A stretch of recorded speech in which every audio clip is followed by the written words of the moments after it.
Success campus, आपकी सफलता हमारा संकल्प। Good morning everyone.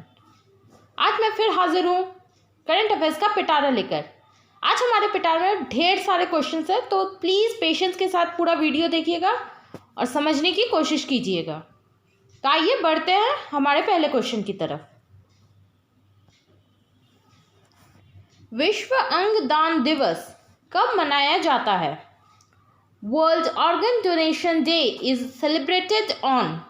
हमारे ऑप्शंस हैं 14 अगस्त, 13 अगस्त, 12 अगस्त, 15 अगस्त। हमारा आंसर है 13 अगस्त। 13 अगस्त को प्रतिदिन विश्व अंगदान दिवस के रूप में मनाया जाता है। इसका उद्देश्य अंगदान के बारे में जागरूकता फैलाना है। भारत में प्रतिवर्ष हजारों लोगों की मृत्यु ऑर्गन फेलियर के कारण होती। यदि समय पर इस तरह के रोगियों को स्वस्थ अंग का प्रत्यारोपण किया जाए तो उनका जीवन बच सकता है। मानव अपने विभिन्न अंगों जैसे गुर्दा, फेफड़े, हृदय, नेत्र, यकृत, अग्नाशय, कॉर्निया, छोटी आंत, त्वचा उत्क, हड्डी के उत्क इत्यादि का दान कर सकता है। इनमें से कुछ अंगों का दान जीवित व्यक्ति भी कर सकता है, परंतु अधिकतर अंगों का दान मृत व्यक्ति ही कर सकता है। इन अंगों की सहायता से किसी जरूरतमंद व्यक्ति के जीवन की रक्षा की जा सकती है। विश्व भर में 5 लाख से अधिक ऐसे व्यक्ति हैं जिन्हें विभिन्न अंगों की आवश्यकता होती है। अगला सवाल, किस सरकार ने इंदिरा वन मितान योजना शुरू की? Which government rolled out Indira वन मितान योजना? हमारा ऑप्शंस है पंजाब, छत्तीसगढ़, वेस्ट बंगाल, उत्तर प्रदेश। हमारा आंसर है Chhattisgarh.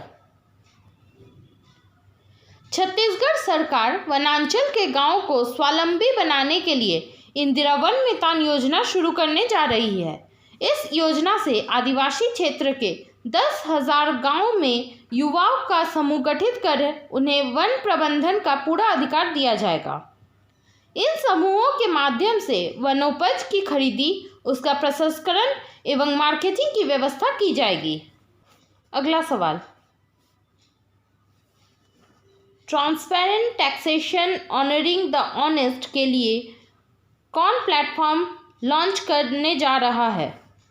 Who is going to launch platform for transparent taxation honouring the honest? हमारे ऑप्शंस है अध्यक्ष, राज्यपाल, प्रधानमंत्री, इनमें से कोई नहीं। हमारा आंसर है प्रधानमंत्री। प्रधानमंत्री नरेंद्र मोदी ने ईमानदार टैक्स पेयर्स के सम्मान के लिए transparent taxation honouring the honest नाम का प्लेटफॉर्म लॉन्च किया है। इस प्लेटफॉर्म की लॉन्चिंग करते हुए पीएम नरेंद्र मोदी ने कहा कि इसके जरिए फेसलेस असेसमेंट होगा।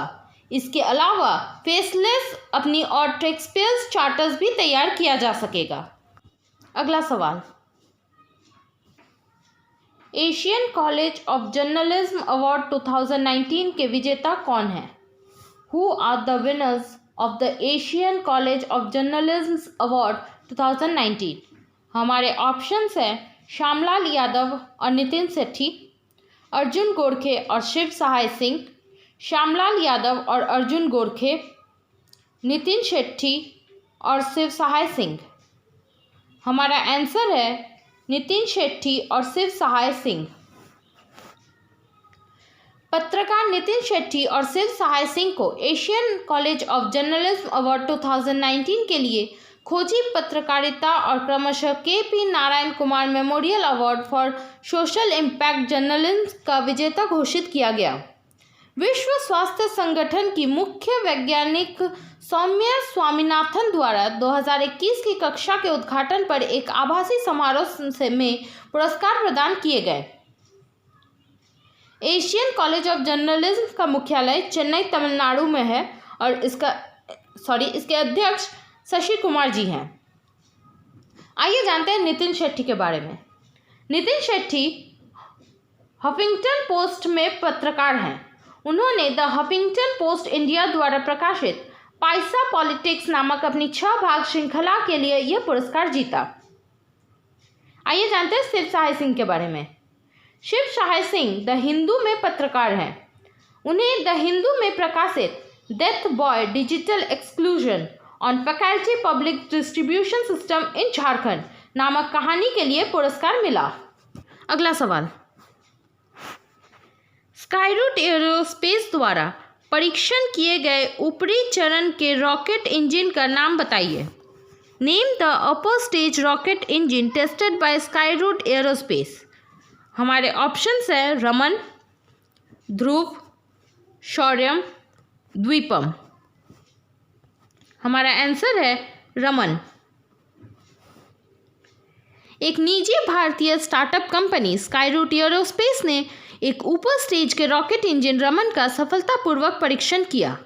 इसके साथ ही स्काईरूट एरोस्पेस एक होमग्रोन रॉकेट इंजन बनाने की क्षमता दिखाने वाली पहली भारतीय निजी फर्म बन गई है। रमन एक 3D प्रिंटेड रॉकेट इंजन है जिसका नाम नोबेल पुरस्कार विजेता CV रमन के नाम के ऊपर रखा गया है। अगला सवाल, ट्रैफिक सिग्नल पर महिला प्रतीक रखने वाला भारत का पहला शहर कौन बन गया है? Which city became the first in India to have female icons on traffic signals? हमारे ऑप्शंस है कोलकाता, रांची, भुवनेश्वर, मुंबई। हमारा आंसर है मुंबई।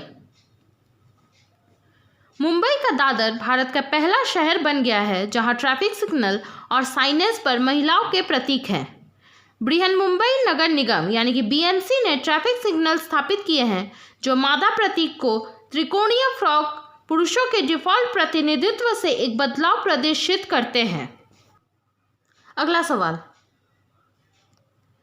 वर्ष 2020 के लिए कितने पुलिसकर्मियों को जांच में उत्कृष्टता के लिए केंद्रीय गृह मंत्री पदक से सम्मानित किया गया है?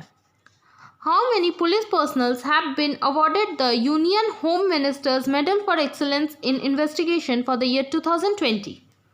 हमारे ऑप्शंस हैं 113, 119, 121, 128। हमारा आंसर है 121। वर्ष 2020 के लिए कुल 121 पुलिसकर्मियों को केंद्रीय गृह मंत्री के पदक की जांच में उत्कृष्टता से सम्मानित किया गया है। केंद्रीय गृह मंत्री के पदक के लिए जांच में उत्कृष्टता अपराध और अपराध की जांच के उच्च पेशेवर मानकों को प्रोत्साहित करना चाहता है। 2020 में उत्कृष्ट के लिए केंद्रीय गृह मंत्री का पदक प्राप्त करने वाले पुलिसकर्मियों की संरचना इस प्रकार है। 15 कर्मचारी केंद्रीय जांच ब्यूरो यानी कि CBI से हैं, 10 कर्मी मध्य प्रदेश पुलिस के हैं, 10 महाराष्ट्र पुलिस के हैं, 8 उत्तर प्रदेश पुलिस के हैं, 7 पुलिसकर्मी केरल से हैं और 7 पश्चिम बंगाल से हैं। अगला सवाल, किस पत्रिका ने 2020 के सबसे उच्चतम भुगतान अभिनेताओं की सूची जारी की है? Which magazine released the list of highest paid actors of 2020?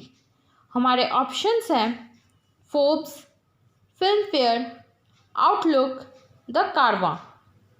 हमारा आंसर है फोर्ब्स। फोर्ब्स मैगजीन ने the highest paid actors of 2020 यानी कि साल 2020 के सबसे महंगे एक्टर्स की सूची जारी की है। बॉलीवुड अभिनेता अक्षय कुमार वर्ष 2020 के शीर्ष 10 दुनिया के सबसे अधिक कमाई वाले अभिनेताओं की सूची में अपनी कुल कमाई $48.5 मिलियन के साथ शामिल होने वाले एकमात्र भारतीय स्टार हैं। इस सूची में अक्षय कुमार के 6ठे स्थान पर रखा गया है। उनकी अधिकांश आय का हिस्सा उत्पादों के विज्ञापन से आया है।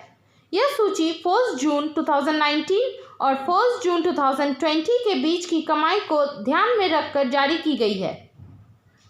इस सूची में दूसरे वर्ष रेसलर से फिल्म स्टार बनने ड्वेन जॉनसन ने टॉप किया है, जिनकी कुल कमाई $87.5 मिलियन है। जॉनसन को उनके रिंग नाम द रॉक से भी जाना जाता है। आइए जानते हैं शीर्ष 6 सबसे अधिक कमाई वाले अभिनेता कौन हैं? Dwayne Johnson, Ryan Reynolds, Mark Wahlberg, Ben Affleck, Vin Diesel, Akshay Kumar. अगला सवाल, India@75 समिट मिशन 2022 का आयोजन किसने किया? Who organized India@75 summit mission 2022? हमारे ऑप्शंस हैं NHAI, DRDO, BSE, CII। हमारा आंसर है CII। 8 अगस्त 2020 को नितिन गडकरी केंद्रीय सूक्ष्म लघु और मध्यम उद्यम और सड़क परिवहन और राजमार्ग मंत्री ने भारतीय उद्योग परिसंघ यानी कि CII द्वारा आयोजित India@75 समिट मिशन 2022 को संबोधित किया, जो भारत में प्रौद्योगिकी को सुदृढ़ करना पर केंद्रित था। उन्होंने कहा कि आत्मनिर्भर भारत को प्राप्त करने के लिए MSME मंत्रालय और उद्योगों को आयात विकल्प, लागत प्रभावी, प्रदूषण मुक्त और स्वदेशी बनाया जाना चाहिए। अगला सवाल, ICRIER के नए अध्यक्ष कौन बने? Who became the new chairman of ICRIER? हमारे ऑप्शंस हैं प्रमोद भसीन, राहत खटूरिया, तरुण दास, नितिन देसाई। हमारा आंसर है प्रमोद भसीन। ईशर जॉर्ज आलूवालिया ने हाल ही में think tank Indian council for research on international economic relations यानी कि ICRIER के अध्यक्ष के पद से हटने का निर्णय लिया है। वे 15 साल तक इस पद पर काबिज रहे और अब नए अध्यक्ष प्रमोद भसीन होंगे, जो वर्तमान में ICRIER में बोर्ड ऑफ गवर्नर्स के उपाध्यक्ष हैं। अगला सवाल, धोखाधड़ी को रोकने के लिए सकारात्मक पेमेंट सुविधा की घोषणा किसने की? Who announced positive pay feature to help avert check frauds? हमारे ऑप्शंस हैं वर्ल्ड बैंक, भारतीय reserve bank, Asian bank, Swiss bank. हमारा आंसर है भारतीय रिजर्व बैंक। भारतीय रिजर्व बैंक यानी कि RBI ने 50,000 रुपये और उससे अधिक मूल्य के सभी चेक के लिए पॉजिटिव पे फीचर का एक तंत्र शुरू करने की घोषणा की है। यह सुविधा धोखाधड़ी को रोकने में मदद करती है। 50,000 रुपये की सीमा मात्रा के हिसाब से लगभग 20% लेन देन और 80% मूल्य से कवर होंगी। अगला सवाल, प्रसिद्ध अनुभवी खेल पत्रकार का नाम बताइए जिनका हाल ही में निधन हो गया है। Name the famous veteran sports journalist who recently passed away.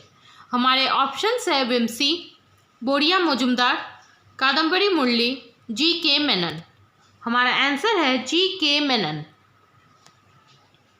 वयोवृद्ध खेल पत्रकार GK मेनन का निधन हो गया है।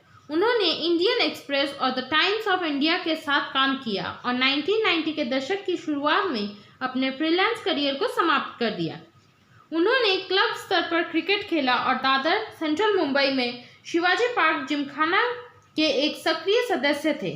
वह 1952 से 53 की बॉम्बे यूनिवर्सिटी टीम के प्रबंधक थे, जिसने बेंगलुरु में फाइनल में दिल्ली को हराकर रोहिंटन बोरिया ट्रॉफी जीती थी। अगला सवाल, जल शक्ति के लिए केंद्रीय मंत्री ने क्या लॉन्च किया है? What has been launched by the Union Minister for जल शक्ति? हमारे ऑप्शंस हैं द स्वच्छता अभियान अकेडमी, द स्वच्छ भारत मिशन अकेडमी, द स्वच्छता ही जीवन अकेडमी, इनमें से कोई नहीं। हमारा आंसर है द स्वच्छ भारत मिशन अकेडमी। स्वच्छ भारत मिशन अकेडमी का शुभारंभ केंद्रीय जल मंत्री श्री गजेंद्र सिंह शेखावत ने किया है। SBM एकेडमी को मौजूदा सप्ताह भर के व्यवहार परिवर्तन अभियान गंदगी मुक्त भारत के दौरान लॉन्च किया गया था। SBM एकेडमी का शुभारंभ स्वच्छ भारत मिशन के चरण 2 का एक महत्वपूर्ण हिस्सा है। यह व्यवहार परिवर्तन सुनिश्चित करेगा और प्रमुख हितधारकों जैसे स्वच्छाग्रहियों, PROI सदस्यों, समुदाय आधारित संगठनों, गैर सरकारी संगठनों, SHG आदि की क्षमता निर्माण को बढ़ावा देगा। अगला सवाल, नीति आयोग अटल इनोवेशन मिशन ने किसके साथ SEP 2.0 लॉन्च किया है? NITI Aayog Atal innovation mission has collaborated with whom to launch SEP 2.0? हमारे ऑप्शंस है Dell technology, YouTube, Lenovo, TCS। हमारा आंसर है Dell technology.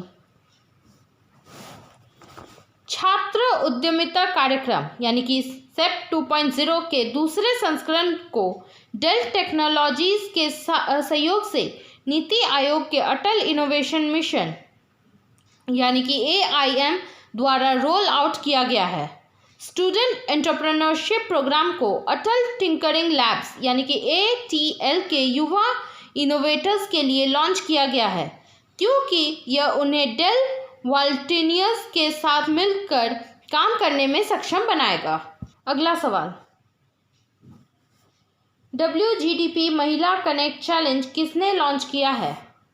Who launched WGDP women connect challenge?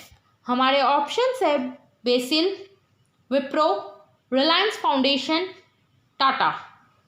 हमारा आंसर है रिलायंस फाउंडेशन।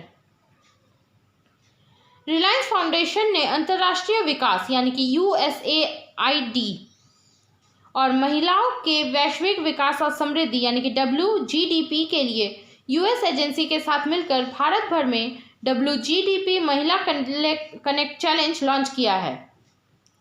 WGDP महिला कनेक्ट चैलेंज को भारत में लिंग विभाजन के साथ साथ डिजिटल विभाजन को भी शुरू करने के लिए लॉन्च किया गया है। रिलायंस के संस्थापक और अध्यक्ष नीता M अंबानी अंतर्राष्ट्रीय विकास के लिए अमेरिकी एजेंसी के कार्यवाहक प्रशासक है जॉन बॉर्सा। अगला सवाल, वैक्सीन प्रशासन पर विशेषज्ञ समिति की बैठक की अध्यक्षता किसने की? Who chaired the meeting of expert committee on vaccine administration? हमारे ऑप्शंस है doctor Naman Chandra, doctor VK Paul, doctor V Kapoor, Amresh Kumar. हमारा आंसर है doctor VK Paul.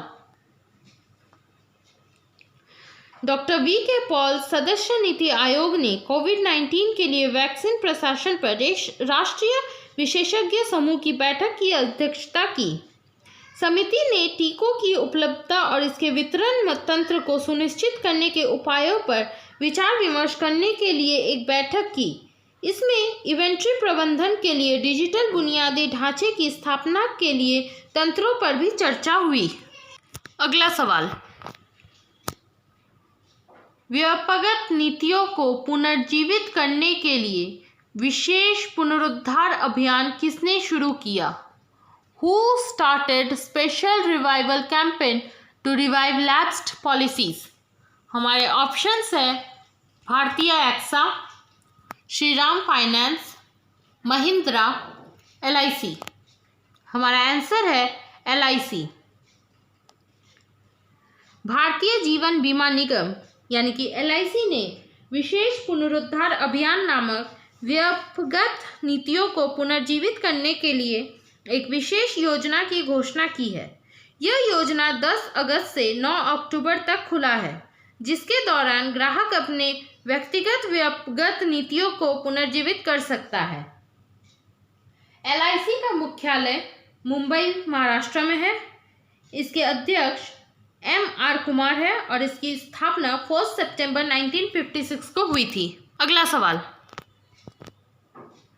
PEA PESB ने सेल के अगले अध्यक्ष के रूप में किसे चुना है?